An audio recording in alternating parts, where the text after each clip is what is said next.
I'm here with Miguel from University of Western Michigan, and he's working on a degree in maintenance. And we have a little connection that he's not aware of. Miguel is from the DR, Dominican Republic. Yes. And I, a few years ago, stopped off in Luperon. On my way down to the Caribbean in a 44-foot catamaran. You are from the Dominican Republic. How'd you get out of there? Well, it's kind of a long story, but to make a long story short, I was actually in another program back home. You'll be surprised, nothing to do with aviation at all. I was trying to catch on with the family business, doing an architecture major. Mom and dad have been on the construction company owners for the past maybe 25 years.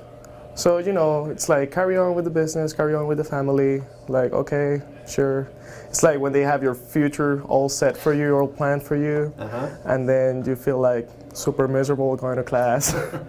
So that was sort of my story.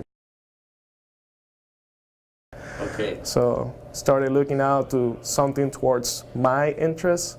So that's when I started looking for a program, not exactly aviation, but something mechanical-wise, mechanics-oriented. So I started looking out. My cousin, she went to Western. She introduced me to another aviation maintenance major from Western, and Dominican also, and it's a lady. Wow. Yes. Applied to Western. So that was it. Got my acceptance letter, got everything, got all my papers, so start with the program. You've been accepted now. Let's do the paperwork.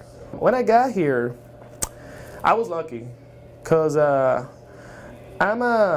credit-wise, I'm a junior on the program, because I transferred 29 credits. That knocked down about 2 semesters away. Actually taking classes with juniors and seniors in my first year, so that was kind of cool. It was a challenge, of course, but a challenge that I was completely willing to accept, because I can tell you, the first year, my first semester I got here, I took a tour to the school. I saw all the things that these people offer, all the things that the faculty and the school as a whole offers. I was just amazed. I mean, if you look at our labs, our maintenance labs, they have anything and everything we need. They have such sophisticated equipment and such nice equipment, which is the same exact equipment we're gonna see out there when we go out to the industry. Over here, they come and they say, hey, come here. So we're gonna do a repair over here. Then the instructor comes, they break it, fix it. That's exciting. That's really exciting. That's right now. That's right now. That's what's been going on right now. Not only that, there's a class called Reciprocating Engine Overhaul. It's the overhaul class. I mean, if you're a maintenance student and overhauling a complete engine doesn't get you excited, like you're in the wrong program. Because you really take it completely down, you tear apart. And there's parts that are broken, there's parts that don't work. That's when you go ahead and approach to your instructor and say, hey, this is what I found. And then he's going to ask you, he's going to challenge you. Can these be repaired? Well, why were you taking a lecture for? You're supposed to know these things. That's exactly why you're here. And if you don't, even better, that's exactly why you're here. That's exactly why you're paying. That's exactly what we are here for, to help you, to carry on, to help you do some critical thinking and look for the answers that you need. So after all that, you figure out what's wrong. Can it be repaired? Yes. It cannot. Okay, you get a new part. Put it all together. Cool thing. It's the best feeling ever when you put the whole engine together, take it to a test hall, and make that baby run. That's the best by far feeling ever that you can have. That's cool. That's good feeling that you've been successful. That's something from broken to fixed. From broken to fixed. It doesn't get any better than that. Thank God I'm going home 57 days and I'm counting. Looking to spread the word about the aviation program on Western to the high school I went to. But if you go to a high school and you can ask like, who's going to law school? To the seniors, like, who's going to law school? You're gonna see hands. Who's going to the engineering school? You're gonna see hands. Who's going to med school? You're gonna see hands. Who's thinking about aviation?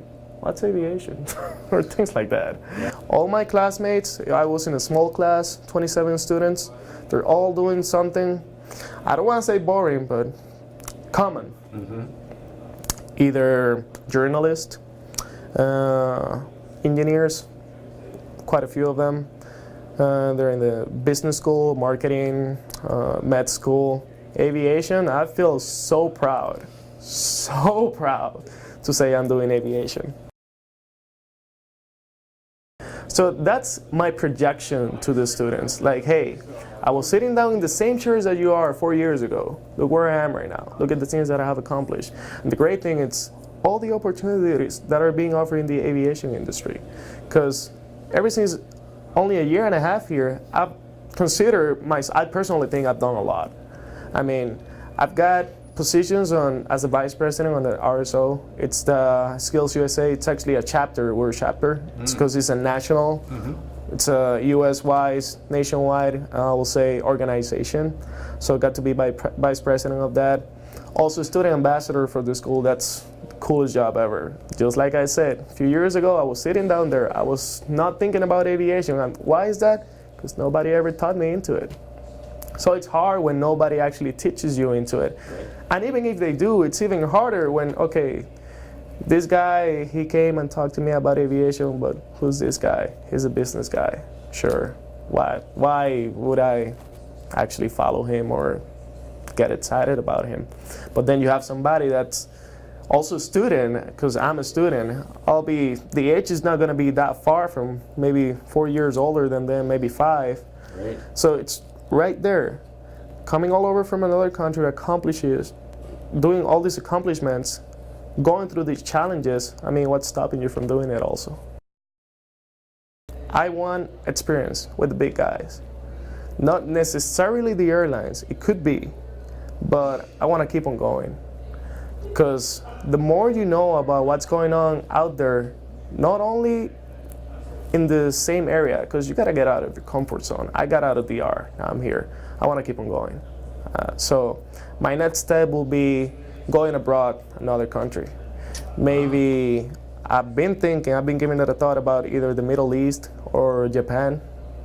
So that's basically what I'm shooting for after graduation.